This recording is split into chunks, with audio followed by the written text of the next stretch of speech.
we've got an extraordinary young man because, I mean, I'm older than Ben, but I've seen him rise very steadily. And so perhaps some of you might want to find out how come he's so successful, how come he's so handsome, how come he's married well, and how come his parents have looked after him and when he's going to pay him back, and etc. Now, my first question is very simple. You're an Etonian, and this is a very sensitive subject. Being an Etonian in England means that you probably not only won the first prize of life being an Englishman, but that you went to the best school. Now, do you really think today that being an Etonian is a hindrance, or you actually are not ashamed of being an Etonian and you think that everybody should go to Eton and the Etonians are exceptional people and it is a school that is genuinely one which fashion and nurture extraordinary people? Well, thank you, David. I think. And by the way, after a couple of questions, you can say what you want because you've got a huge speech there. I didn't put that there. Yes. But if you read it out, some people might get bored. But I'm not going to read that out. They'll probably get bored. Anyway, answer the question. What is your stand on Eton? Well, are you ashamed of it? I'm absolutely not ashamed of it. And I'm sitting looking at my father and mother who sent me there as a rosy-cheeked 13-year-old, and I'm very grateful for the sacrifices that they made to send me there. But I want to talk to, I mean, now you asked the question, I've met some very chippy journalists in my life, particularly in this country, who bring up Eton as the first question in the way that you have. I don't ask. Okay, no, but you're not chippy. This is what I think, and I think it's an extraordinary education. And I've been back there recently, what I didn't realise is that over a third of the children that are there on some bursary or scholarship. And the school, and I'm looking at my friend Toby, we were there together, it's a very different school today than it was 25, 30 years ago. It's extraordinary. Hold on 1 minute, because there are now a third of the students on bursary and... one, and two, the international component that makes it a much more competitive environment. Look, as an experience, it's unbelievably competitive right from the first day, in a way that some other schools, and you might say in China, everything's very competitive. But I remember on my first term, they bring all of the 250 boys into a room, and from 250 to 1, they read out your place academically from 250 to 1. And that sets a tone in terms of competition, which if you're going to go out into the world and try and achieve things, whatever you're going to try and achieve, I think sharpens your pencil and your wits. In regards to Eton and the role that it plays, and I spoke to the headmaster at Eton about this recently, they're terrified that their brand, because it is in bad shape, because post-war there has been more people in life in this country, whether it be the Archbishop of Canterbury, the Prime Minister, the Mayor of London, Oscar winners, who are old Etonians. And what I think, wouldn't it be marvellous for everybody's children to get the extraordinary experience that my parents provided for me and Eton provided to me? So no, I'm not embarrassed about it. Everyone says that it helps you gain masses of connections and it helps in terms of business. I haven't found that, but I definitely think the confidence that my family gave me and the confidence that that school gave me was pretty extraordinary. I mean, you have a stellar list of people that not including me, that you are interviewing over. We had that experience practically on a weekly basis at Eton, ex-prime ministers. I mean, I edited the school magazine and got, I think, was one of the first people to interview Mrs. Thatcher after she was kicked out. And as a 16-year-old, that's pretty extraordinary. I didn't understand it at all at that time. But I have 2 sons, and my wife is here, and I will fight tooth and nail if they're the right kind of boys in terms of their academic ability or their character. In the same way, I would fight for my parents' other grandson who's going to try and go there to see if they can have the same opportunity that I have. And so I saw a poster recently that said it's not the Romanians, it's the Etonians in regards to the Brexit debate that happened a couple of weeks ago. I think it's not a bad institution. I would encourage anyone who hasn't been to see it to go and see it with their own eyes. A third of the children come from international, enormous amount from China, as you know, and also the quality of the students who are given bursaries, not just domestically, but internationally, really makes it an interesting experience. Okay, you mentioned one characteristic of which you thought defined Eton was its competitiveness. Yeah. But isn't that rather frowned on in this world, where in fact people who are slightly disadvantaged or not so clever are having to suffer the indignity of being read out in the list of 250 as being on the bottom? Well, their parents made a decision whether their child should go there, and a sensible, well-balanced family would make a decision that if their child was going to struggle there. Having said that, to the point I asked the headmaster if they read out, because I remember, as Toby probably does, the boy who came last 30 years ago, I think his name's imprinted on my head, his name was Stockdale, and because he got something called a grand total failure when he was 13, and I reckon that might have a bit. Broadly, though, they don't bring them into and do that now. They think it's rather mean, and the point you're making. It's a very competitive environment, and of course, as in life, some people struggle with it and some people thrive in it. I struggled a bit at the beginning, and at one stage, my father was the person who told me to kind of pull myself together properly. But by the end of those 5 years, I made friends. I made a friend Toby here, and I really loved it. But isn't it the secret that you had extremely good teachers? Unbelievable. I mean, they're not only well qualified, but they were good teachers. With a real look, yes, I mean, look, a school like Eton with its brand is able to pick from the very best, and all of us would have had experiences where one teacher had shown an interest in something in us, and I was lucky to have some teachers who did that, not in a dodgy way, in a positive way. Yeah, I mean, if you haven't been there, I mean, you probably speak there on a weekly basis. I mean, not on a weekly basis, it's pretty damn good. I've been there, and I've gone to hear the choir, who, as far as I'm concerned, consists entirely of Chinese, which is extraordinary. So you left Eton, I think you went to Bristol, you had a good academic round off, and then you became most famous as being one of the founders of Quintessentially, and you came also at the right time, because it was at that time when a lot of people was very conscious about London as being the affluent city in the world, and a lot of people were feeling affluent, and London was boiled up by Russians, Chinese, Arabs. There was a lot of money around. I mean, had you always thought of the idea of this great concierge service, or was it because you suddenly saw there was so much influence in the city that you thought it was the right time to launch something like that? Well, you gave me a lot of advice at that time, and I came to you for advice, and I remember exactly what you said, even if you don't, and I can remind you it was very helpful and very kind. To be completely honest, David, I was 24 years old. I'm now 40, 41 next month. And I don't think I knew my arse from my elbow. So the idea that I thought about London in the terms you're suggesting, I could pretend I did.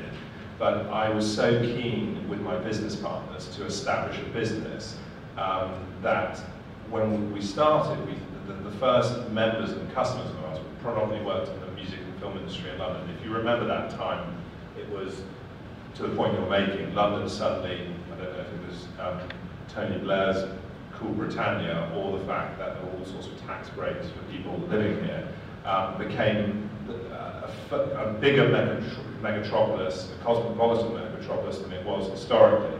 And so we were able, in those first 24 months, and as you know, in any business it's bloody difficult, to certainly meet people who had moved here, who needed some of the services that we wanted to provide. So I think London since then, and I went and lived and worked in America and New York for 7 years, what's happened to London is quite extraordinary, and I think it's a brilliant success story, although of course there are some casualties in terms of that, and let's hope that it Are you continues. still very much involved with Quintessentially? Yeah, I mean, I see a number of my colleagues here. Annabelle, good evening. Annabelle unfortunately has to deal with me on a weekly basis. Yasha, who moved from Vienna, Justine, who is my PA, who's having a baby in December, and they will tell you that I'm way too present and that I'm a control freak on a daily, weekly, monthly basis. So I'm flying to New York tomorrow to see our office there, and yes, I'm very involved, and probably people who work find that relevant. Are you developing the company into more offices, more people? Is it becoming a greater and greater success? Well, it depends what success is. I mean, you would define it better than I would probably. I mean, well, yes, and actually I remember you drawing a triangle for me. The Holy Trinity, which is about cash flow. I don't know if you've given that lecture to other people, but I did listen. And I came with a Harvard Business School graduate who we employed at the beginning, who thought the lesson you gave him, which was quite instructive at the Barclay Hotel, was better than a year's education in Boston, in terms of business. So it's not, two things. One is, we're only, this is, you might think is marketing bullshit and those things, but it's important. We will continue to thrive and be successful if we think about our customers and members and we keep on evolving. And I would like us to keep on growing in markets, and China being one which I'd love to discuss with you. We're able, as a global business now, to win large global corporate accounts. I mean, one of our largest clients is HSBC, proudly. And as long as companies like that keep on realizing that what do they ask you to do? HSBC? Yeah. So HSBC, and I don't know if you're a good customer, I'm sure you are. Most banks, and I wouldn't speak as the greatest authority at the moment, are desperate to keep their clients, desperate to differentiate themselves from their competition, and also be at the kind of cutting edge. And so what they're doing, and I think it launched last week, I don't think it's launched in Hong Kong and Asia, well, it hasn't launched in Hong Kong. They are rebranding their premier card proposition to create something called Jade, and the top 3% of those customers are offered a Quintessentially membership with specific nuances and benefits in different markets. That's one of the reasons I'm going to America tomorrow. And what is it called? Jade? Jade. J-A-D-E as a real thing. Absolutely. If you would like, I'll send you some flash on it. You can do it yourself. What people use it for is up to them, but we try and create and cultivate relationships with all sorts of institutions, businesses, cultural, arts. I mean, great men like Jeremy King, who's here this evening, the proprietor of some of the greatest hotels and restaurants, Leo Fennick, one of the greatest retailers in the world. We try and create partnerships and benefits which are arrestingly interesting. Very much like an American Express Centurion card. Well, I mean, and I hope that there's some members here this evening, we're not as corporate and not as, not particularly, I think we're much more interesting and much more in tune with our members. The growth of our business in London over the last 5 years, to the point we were making earlier, has been at a level where the customer or the member pays £12,500. That customer is only looked after by somebody who's looking after 15 other accounts in that way. So we believe in a world that's becoming generic, commoditized, ill-connected, that by really looking after somebody in a personal way, we're able to do a good job. And that's the only reason why people like Annabelle, Yasha, Justine, and I've been able to grow our business. But what would typically somebody given a Jade card and HSBC ring you up for? Well, I mean, I've seen the statistics today. I mean, we've done something like 28,000 requests in the first month. And that's everything from booking them into a restaurant, to organising a flight, to getting tickets to... The number one request in Manhattan, New York at the moment is to go and see Hamilton on Broadway. And if you want to go and see, I think Barrett Park said it was the most important piece of theatre. So how do you get tickets? So we buy a lot of stuff up front. We work with third parties. We own a ticket business. We own a travel business. And we're able, I mean, the amount of requests on Sunday morning to go see Andy Murray in the Wimbledon final from people around the world is huge. Now, if you're going to order something that day, you're going to expect to pay a premium in terms of those things. But we like to think in the same way, and I'm sure we invited you. We did a concert with our charitable foundation 2 weeks ago with Coldplay at Kensington Palace. Every top ticket we bought beforehand, and members from around the world were able to come to Kensington Palace and see that. So we've got to be better and smarter at finding unique opportunities for J customers or Quintessentially members or whoever we look after. But I mean, I can't remember. I don't remember whether you remember what I said to you at the beginning when I saw you in Aaron. It wasn't Aaron. It was a guy called Ed Haddon. Yeah. And I said that you have to go and spend money in buying up access so that you get a box, or 2 boxes at the Royal, and you go and pay Jeremy King, money for 2 tables every day at the Beaumont or whatever it is. In which you can secure seats. But anyway, that's fascinating. I wish you well. I think that you've got HSBC as one of the clients. That must be well. A good thing. So, oh yes. I mean, apart from the fact he's a huge Chinese launderer of money, but otherwise it's perfectly respectable. Are you a good customer of theirs? I'm a very good customer. They gave me a lot of money when I started this. So I'm extremely grateful. HSBC That's laundering money for you to open. Well, I mean, if you think about it, on the side as a Chinese point, since 1949, nobody's allowed to take up more than 5,000 yuan, which is about £500 out of China. So how do you explain all these extraordinary billionaires? There's no huge currency controls in terms of getting, not just the 5,000, but totally. the government aren't doing a very good job. But you should ask HSBC now that they're a good client. Anyway, look, let me ask you one other question. Were you a Remainer or were you a Brexiteer? I am a Brexiteer, and that almost, and anyone who knows me for the last 25 years won't be surprised by that. I was a reluctant Brexiteer, and I've got lots of friends. I can see some of them here and thinking that that I'm not a good person for that. I went the other day. I don't know how you were there. There was a theatrical performance with a number of leading luminaries, including people like Jude Law, who you've invited here, trying to raise money and profile for the theatre, which was in the jungle camp in Calais.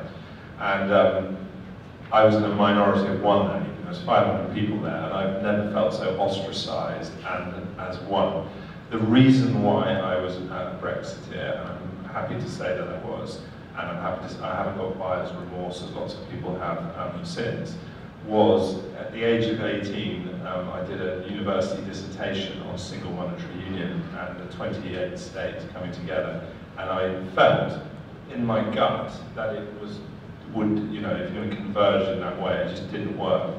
And I feel it wasn't for me about immigration. It was much simpler than that. I don't believe if you force states to come together in the way they have, that necessarily that's a good thing, particularly with the lack of democratic accountability. You wrote an article, I told you this, and I know what your views are, and I'm sorry if you're annoyed that I'm going to share this, but it was in the Evening Standard, which, as a man who trades globally, who loves this country, put a brilliant argument of that, which is something that should be in either Theresa May, George Osborne, or Philip Hammond's intro, which is we need to be proud. We're a proud country with a proud history, who's got great relationships globally, and we need to capitalise on those. And yes, it might be a bit difficult. I happen to believe, not that any of you are particularly interested in what I have to say on this, that the direction of travel in Europe is not necessarily a totally positive one. I wish David Cameron hadn't called a referendum.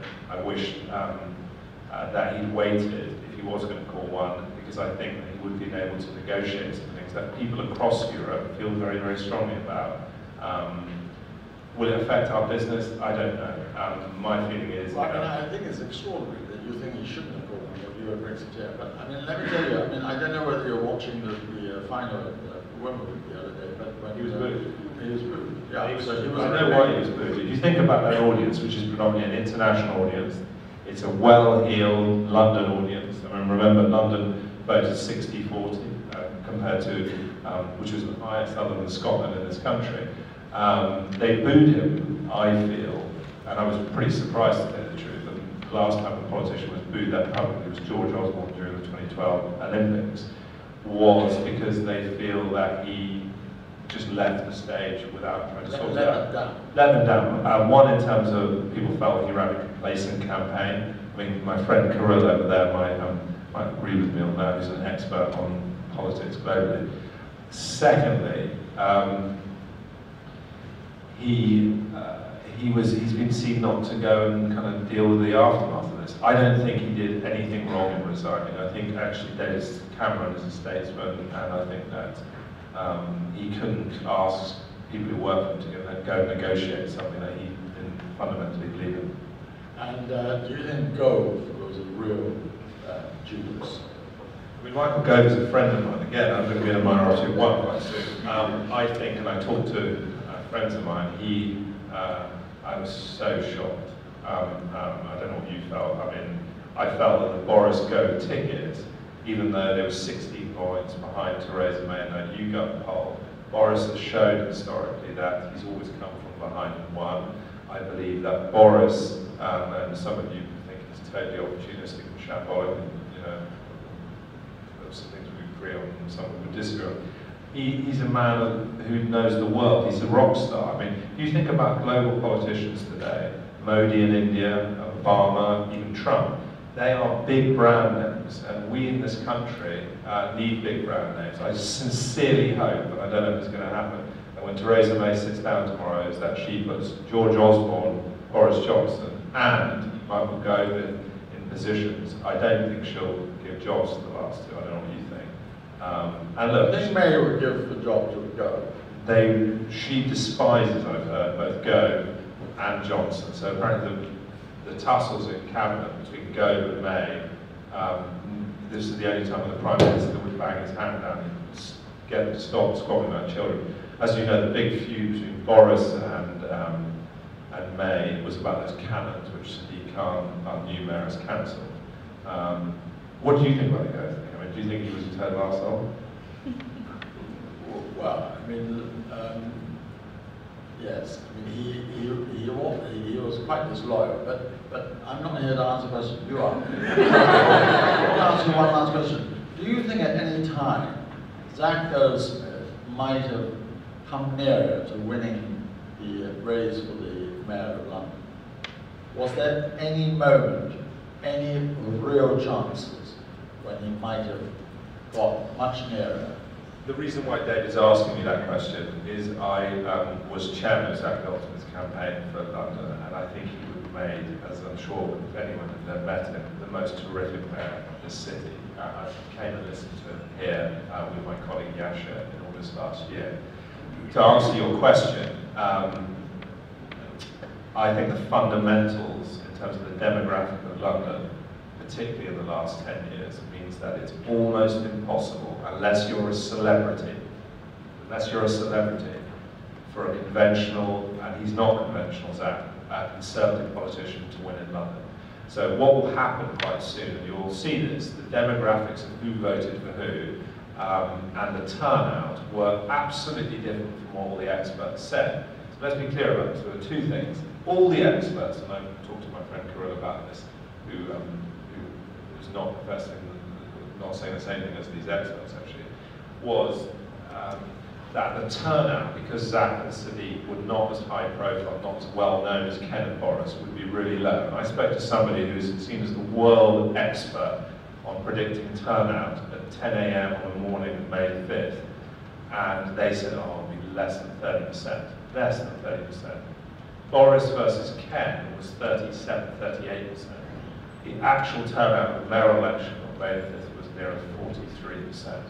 So if you look at, Zach nearly got as many votes as Boris, and I would suggest, and you might disagree because the incumbent often wins, that Sadiq Khan would have beaten Boris Johnson. So I wanted to believe all the way through, up until the polls closed at 10 p.m. I was out much, anyone who knows me, cajoling people into putting leaflets through people's letterbox. I emotionally was totally devastated that he lost, and I believed he would win. But when you look at the data of who lives in London today, it's very, very difficult for a Conservative to win. The only person who if they're thinking about who they're going to get to do it in 4 years' time, and they talked about her before, is somebody like Karen Brady. It's these celebrity politicians. I don't know whether she'd be competent or not.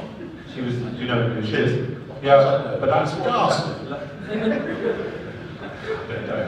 but it's really, if you think, okay, the Tories have got to put somebody up against Sadiq Khan. Sadiq Khan can run this city forever and do a bad job, and still a block of votes would come out and come rain or shine for him, which I think is terrible, personally. All right, well, look, nearly half an hour's gone, so I want to give you an opportunity. Now, who would like to ask Ben Elliot a question? Yes, go on. Wait until the microphone comes. Yeah, I wanted to ask you about your business. In 08, the Great Recession also made a lot of people very wealthy. And who's your competition? And how do you see business going forward post-Brexit? There's 3 questions there, isn't there?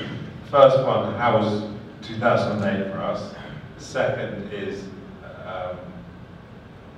what's your competition? And the competition, and then what do I think about the world post-Brexit? So I'll answer it, you already asked me. 2008, I'd never experienced something like that in my, my adult life. So I just didn't have a clue. And I remember walking down the street. Our offices used to be in Soho here, and I remember it was a very warm day, and at the time our banking facility and our banking was with Bank of Scotland, which, as you know, was nationalised by the government. And the guy who we dealt with for 4 or 5 years, we'd been persuaded, and we were naive clearly, to put money on the deposit at a very high interest rate. Clearly they were doing this kind of thing in order to balance up or to shore up their balance sheets. And he just wasn't there. I mean, and so suddenly this large sum of money for us, which was important for the cash flow of our business, for a week, nobody spoke to us. And at the same time, we had a large contract in Dubai with Nakheel, which was a government-owned developer. And all of the emotion of thinking we were suddenly going to be bankrupt because of this bank thing, I was being silly. The government was always going to nationalise that, but I didn't think that time. So I was very nervous. And then in regards to these people who were meant to be paying us, it was kind of worrying. Having said that, and Annabelle would say that is here being on a journey, it was okay. I mean, to be honest, it was. We were growing in different markets, which is the same thing that I think in terms of your Brexit point. Now I come down to the competition point. Businesses, people, and entrepreneurs can make all sorts of excuses for customers not coming in their doors. I don't think that we, or any of us who are in business, should think like that. I really don't, because if you go down that spiral, you're in real trouble. There are customers everywhere in the world. We're lucky to be in a global business. And yes, some of the marketing is often the first bit to go, they say, and that 10 or 15%. And I'm sure some of you are speaking to companies that are worried about investing in the UK. My feeling is if you're good at what you do, you've got to put your best foot forward and try and. I mean, I was with Deutsche Bank this morning, who are saying, and that's not just because of Brexit, that they don't want to invest necessarily in the UK going forward. You've got to give reasons for people to do business with. You've got to build relationships with those people. And of course, there'll be some weeks, some months, some years which will be lean. And you've just got to make sure that, hopefully, the people that I have the privilege of working with will shoulder to shoulder. If there are problems, kind of get through that. God knows, you don't know, I don't know, nobody knows what is going to happen. But I'm pretty optimistic about the future. In regards to our competition, there are lots of individual concierge businesses, small, probably pretty good concierge businesses that are set up, and some of those people look after people at the top end. There's some other providers that do a kind of more corporate solutions proposition. I think they're generic and commoditized. I believe in our brand, in our people. So of course we have some competition in different markets, I'm confident and optimistic about Quintessentially and what we do in the future. As a global brand, have you thought about the fact that the name of the company, Quintessentially, is quite difficult to pronounce by foreigners? Yes. Quintessentially. But you will remember it though. What? Absolutely. Okay. Any other question? Yes. This is the letter. I've just seen my phone been running In my pocket. Grace, who works with us, is trying to FaceTime me with my sons. So I'll put that back in my pocket. That's okay. Thank you, Sir David. Hello, Ben. Over the years, I've worked with a lot of people myself. I mean, I've worked with people who had gold mining in Kazakhstan. What is the most outrageous thing that you've been requested? Well, I love that. Do oil people in Kazakhstan ask for outrageous things? Customers, yeah. Okay, well, any of those oil people that you look up in Kazakhstan, I would love to meet them with or without Prince Andrew. There was something a couple of weeks ago which I thought was rather odd, and I know if I offered that up to my wife, she'd think I was a lunatic, where a man who clearly had been cheating on his wife, doing something wrong, managed to arrange in Times Square in New York a flash mob. And what this actually means, there he is, walking along with his wife and his daughter, and a cast which was arranged by us of 120 actors suddenly started performing Pharrell Williams' Happy, and all the billboards, and this must have been costing a fortune, all changed to Happy and her name and all those things. I watched the video of this, she looked utterly devastated, mortified, wanted the centre of attention, and there didn't seem to be any affection towards her husband who was dancing along pretending he was Pharrell Williams. So I thought that was quite odd. But if you would like me to arrange anything for your Kazakh or friends, it would be my great pleasure. I'm actually going to the Leicester Football Club soon, so... Are you a Leicester fan? I mean, what happened was I was at the House of Commons, and I wore a painted dress, and the manager signed it, and I saw the cup, you know, the Premier Cup. So he invited me down to for the footballers to sign the dress, and we're working with the Princess Diana Trust award to raise money. He's obviously got very good taste, Claudia Ranieri. Yes. So maybe we could do something. Yes, brilliant. Thank you very Very much. nice to see you. Yes. All right. Come on, let's have another question. It's none of my family. Okay. Do you, clearly not to use the microphones, do you think artificial intelligence is a threat to your business, at least at the lower end? You know, bots being able to quite intelligently provide services? It's a very good question. I've just, I don't know if you've read a book which everyone's raving about, is it called The Future of Robots? Which won the kind of FT Books of the Year. I'm worried, just before I answer the question, about the future of work and the future of what people are going to do with, and if you think about what artificial intelligence and what robotics can do for companies, I'm worried where will people be employed in the future. In regards to your brilliant pertinent question, I am. I mean, if you think about it, in America and the West Coast, there are all sorts of venture capitalists who are investing a fortune in trying to provide these kind of services. You probably know something like iButton and those. I've used a number of them, as have people I work with, and with variable results. I happen to think the brand that we are building, speaking to an expert who knows things, who is trained, who is well connected, differentiates us. But if we can use technology cleverly, and we've spent a fortune, not necessarily with the greatest returns in this space yet, because as soon as, we're not a technology company, as soon as you start spending money in that space, it becomes antiquated and outdated. So yes, I think the idea of a concierge or somebody helping you with really menial tasks, you know, filling your fridge or walking your dog, that stuff can be done by certain apps now. From a customer experience point of view, I haven't found it great. Having said that, I don't particularly, I don't like, I like dealing with people. I don't enjoy Uber particularly, although I understand the ease of service and those things. I don't mind paying the difference for a London taxi driver who knows where he's going, who uses underarm deodorant and things like that. But, so I don't know. I mean, yes, I think we're rightly challenged. We are not a technology company, and we can't pretend to be all things to all men. So you wouldn't even consider Yes, we would definitely consider. If there was a right, is that your business? No, it isn't. Do you know somebody who can help I me? wish it was now. Yeah, well, of course we consider it, but at the moment, and look, I might be sitting here in 5 years' time or less, and you say, God, you were outdated and antiquated. I think we can use some of that technology, hopefully successfully, to look after people in a smarter, better way. The people who work with us, it might empower them to do stuff in a more efficient way, which would be a good thing. Sorry. And liberating people to talk to people.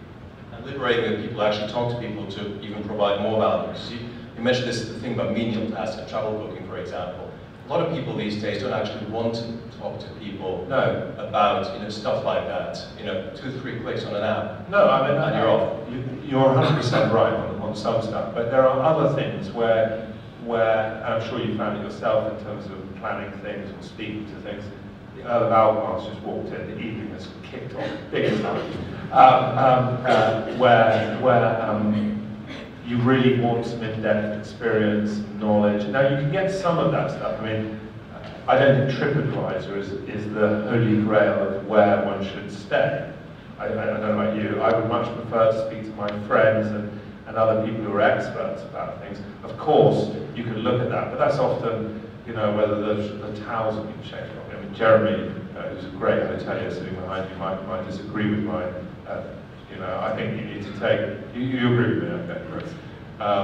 But yes, any help you can give us on that would be very, very grateful. But surely you must go on robots. I mean, robots and artificial intelligence, which is a higher form of robots, will happen inevitably and very soon. I mean, there are 800,000 robots in China already, growing, and in Japan and Korea there are even more in terms of density. And so, let's say you want to be a global business. Surely, if somebody wants to find out the best hotels to stay in Helsinki, you can have a robot which will immediately churn up the latest data and just print it out onto a sheet, on an email, to 100 people, 100,000 people.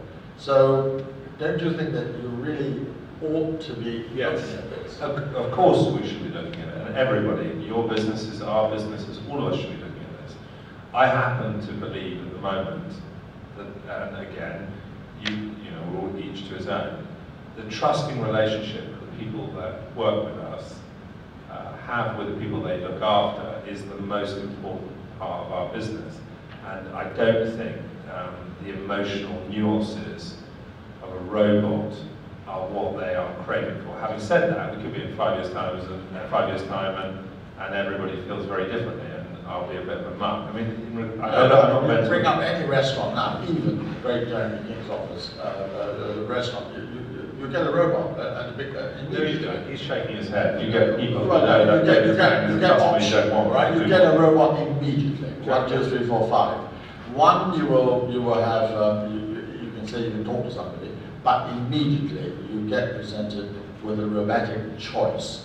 Now, I just think that sooner or later it will be like that. Now, a lot of people complain also that when they ring their bank, they can't talk to anybody anymore. I mean, HSBC is a prime example.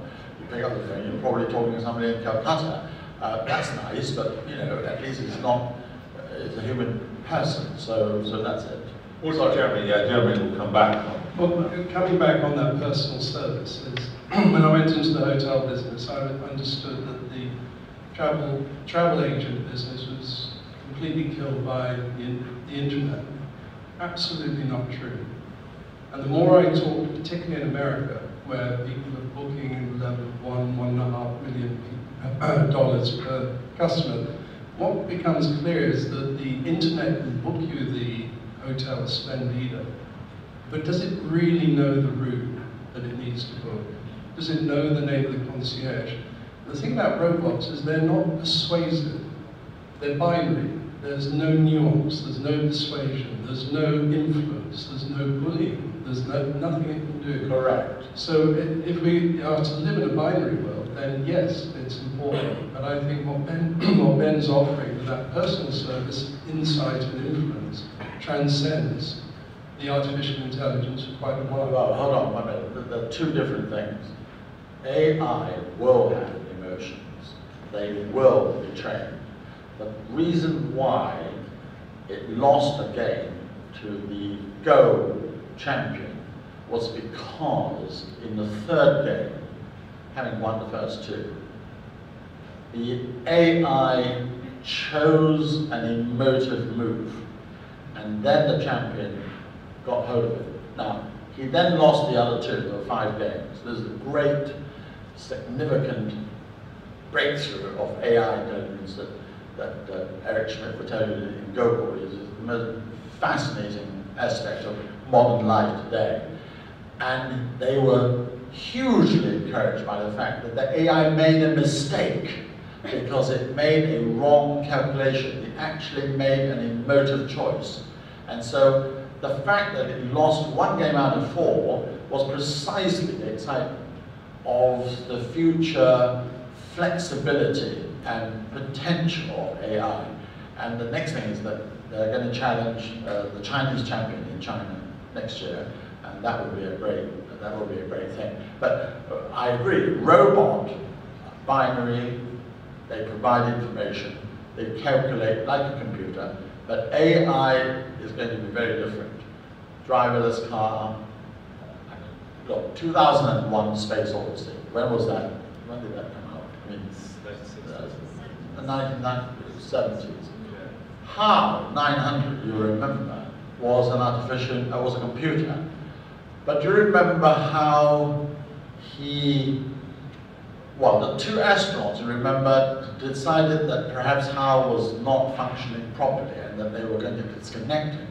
And they knew that HAL was watching them, so they whispered to each other, knowing full well that they couldn't. And HAL lip-read them because it was an artificial intelligence, and as a result of which tried to murder them.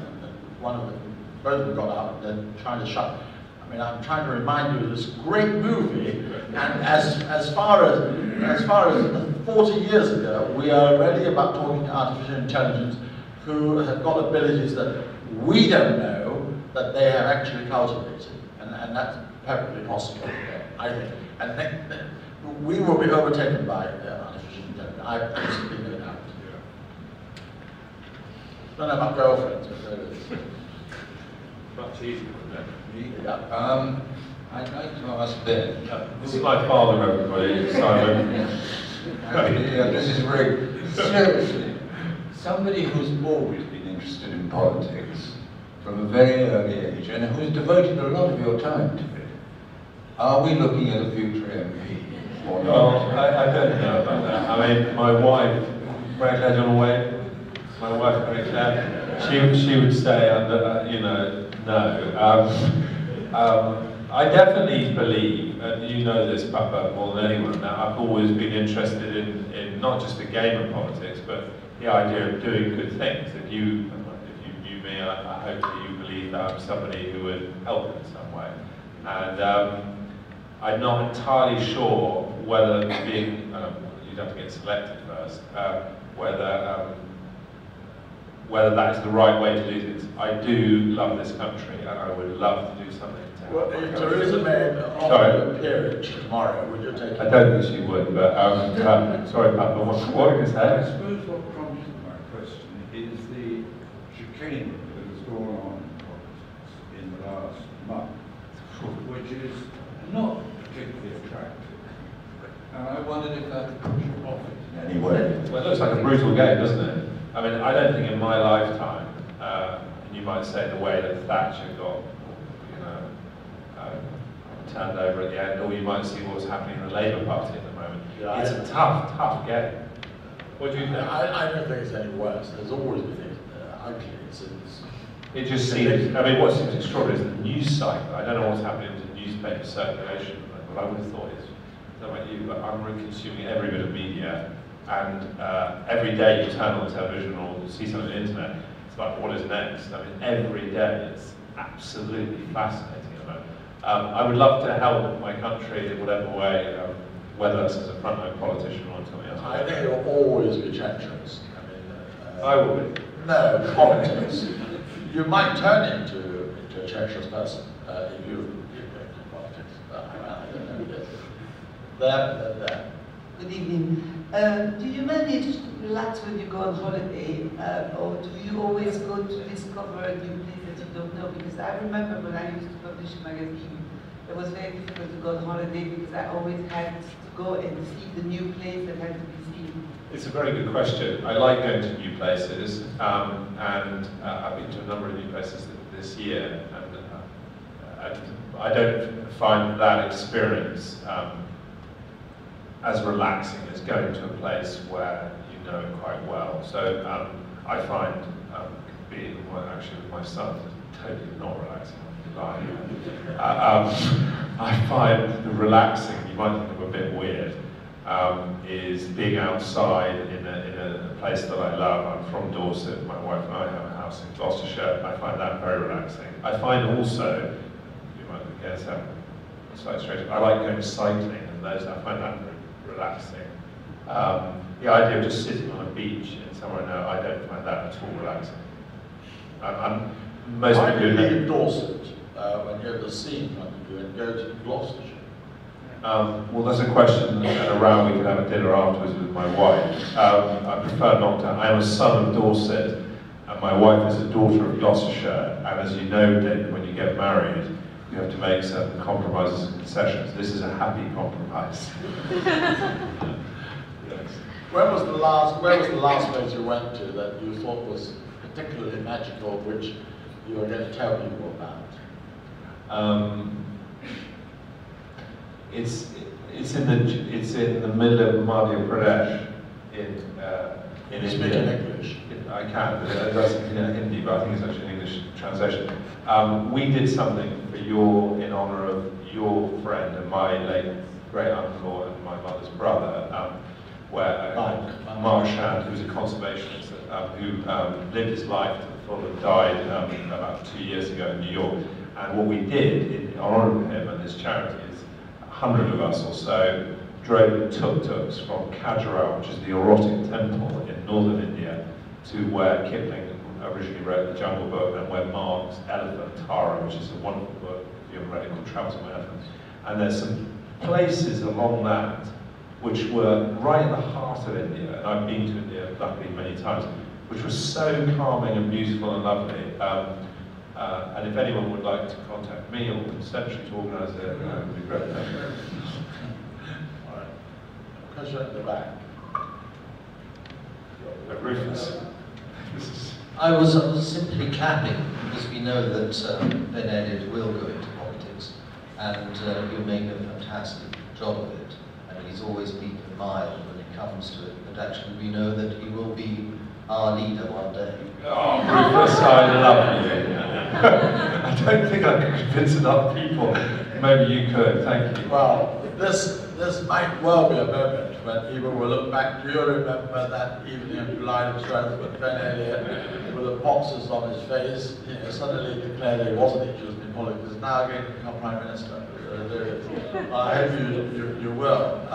Perhaps you can run for the London Mayor this time round. Right. Yes. Hi, my name is Linda. Thank you for being here today. I've got a question about customer experience research. Do you do any? And if so, how do you go about it?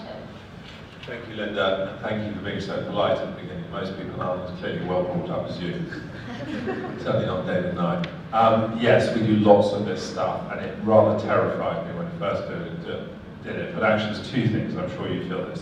One, you learn lots, and if people share their concerns, criticisms, or whatever. It means that they want you to do better.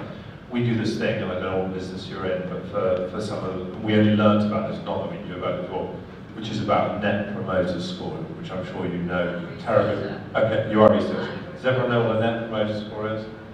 Okay, well, it basically means, if you don't know, are you going to tell somebody else about it, and what are you going to say? So we, because of these large global corporate contracts, have had to learn a language which I can absolutely assure you when we started we didn't know, And look, we've had some terrible results, but in those terrible results, we've built some solutions, and we've been able to sort stuff out. One of the biggest things and privileges of my work is actually meeting our members and clients. I can see Richard Girling, who's one of the great men of the 21st century. I don't know if Mrs. Girling's with you this evening. So I'm interested in meeting our members. Some of those members become friends of mine. I'm very grateful to them. And they will tell you, pretty damn sure, how well or how bad you're doing. So yes, as a researcher, we believe in it very much. I'm also on the board of YouGov, which lives and breathes. Well, I can tell you, your desk inside British Airways, first comes now, is only ever manned 50% of the time, because half the time I go in there, there's nobody there. The black desk, beautiful, quintessentially around the back. So well, I'm going to see them at 5 minutes past 8 tomorrow morning, and I'll tell them that. I have a feeling, and I'm not going to make excuses, but I'll ask. It might be something to do with British Airways, because we would love to be there all the time to look after you. But I mean, the British Airways must like you for you to be given a much larger desk than even their computer. Well, they're huge. I'd like it to be bigger, but I don't know. I mean, as you know, with British Airways, you're a very good client. They've got all sorts of things they're worried about. I gather that the new CEO doesn't like first-class people and business class people. I think he's trying to get rid of special services and all those things. But I think they might be on cost cutting. Yeah. Right. Apparently they made redundant 150 people in New York very recently. It's very alarming, but there it is. No? You don't think so? Is it true? Is it true? Yeah, do you work for British Airways? Let's have a couple more questions from yes.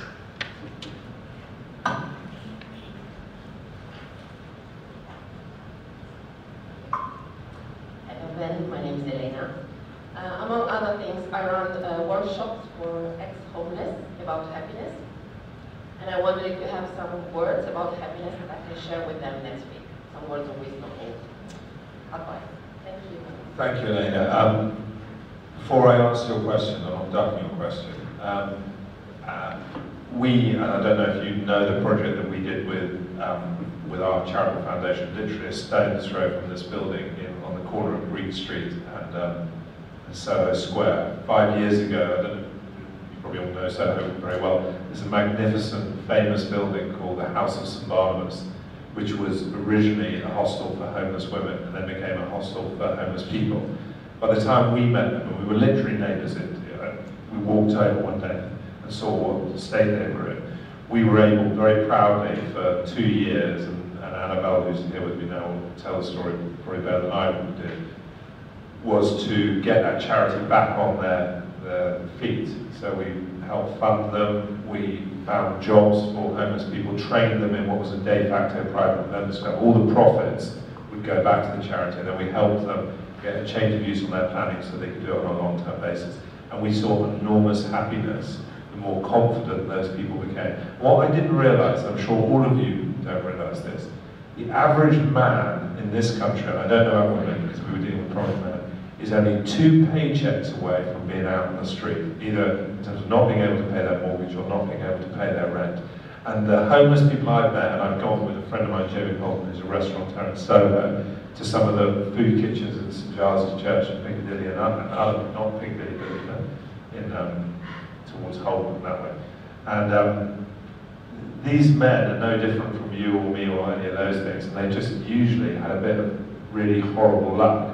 And so in terms of what I would say to those people is, and I wouldn't dare be patronising or belittling having had experience with them, is if you can find somebody who can help you build your confidence back up, your life will change completely, because nobody wants to be homeless. It's a horrible, horrible stain on any society to have homeless people.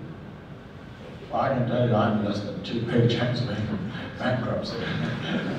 In the area, it's a very happy state of affairs. Let's have one last intelligent question. I think you look very intelligent. That man with a blue shirt. Yes, yes. Ask the question. Go on. Actually, I could ask a question back regarding Brexit. Do you think there is something singular about United Kingdom, or do you think it's basically a European nation? And in this case, why we should not face a future together? As a Frenchman who's going to get married to the lady on your right, who I have the privilege of working with, I'm going to be very careful about my answer to this question. I think of myself personally as an Englishman, but I also think of myself as a European too. I think that countries coming together to deal with problems is absolutely the right way. I happen to believe that the way that the European Union has been constructed and works today does not benefit this country or a lot of the people within Europe. You'll see in France. I mean, I know if there was a referendum today, they probably would vote to come out. And the reason is there's a complete detachment from people and the elite and the establishment, no accountability. And I think Claude Juncker and Mrs. Merkel, President Hollande, if they are going to fashion a Europe for the future, which we might, and at the moment I would have thought they want us, that'd be great to be part of that. And I love the original vision of a community of states trading together, coming together on environmental policies, foreign policy, some of those things. I just don't like what has happened over the last 20 years, and therefore I sincerely hope that under Theresa May we're able to fashion a brilliant relationship where we can work with our French cousins, German cousins in a positive way. So I don't think of it in a singular way. I'm sure it'll be a collective solution. It seems to me extraordinary that Theresa May, who was Home Secretary and obviously on the watch for immigration, was particularly silent during the Remain campaign. I mean, she hardly ever spoke. She hardly ever appeared. And she certainly didn't make a case for Project Fear on a number of immigrants. That was. Well, she had her eyes on the prize. Well, that's exactly right. So she's a calculated woman. Well, I think there's a lot of comparisons can be made with Hillary Clinton. That if you look at their records, and they're always seen as strong, tough women, you've got to, I mean, what Hillary Clinton and Mrs. May do is they keep their head below the parapet. So people say she's made lots of big decisions as Home Secretary. Cutting the police pay must have been a difficult decision. But the main problem, and clearly she is, as of tomorrow, when she goes to see the Queen for tea, the leader of our country, is if you're judged in government, which I believe you should be, on results, not just on ideas, and the main criticism for the Leave campaign was rising immigration, of which half of it was coming from the European Union and the 505 million people that live within the European Union. She didn't, let's be clear about this, do a very good job on the immigration that came from the rest of the world. Now, I happen to believe, like you do, that immigration is a marvellous thing, but if your job was to hit a binary target, she failed, and she blamed it squarely on the European Union, and therefore I was surprised that she wasn't a Brexiteer, but I think she's a very, very ambitious lady, and hopefully she's very ambitious for the future of our country. Okay, well, the hour is up, I'm afraid, and it always passes very quickly, and I want you to join me in thanking Ben Elliot, our future Prime Minister.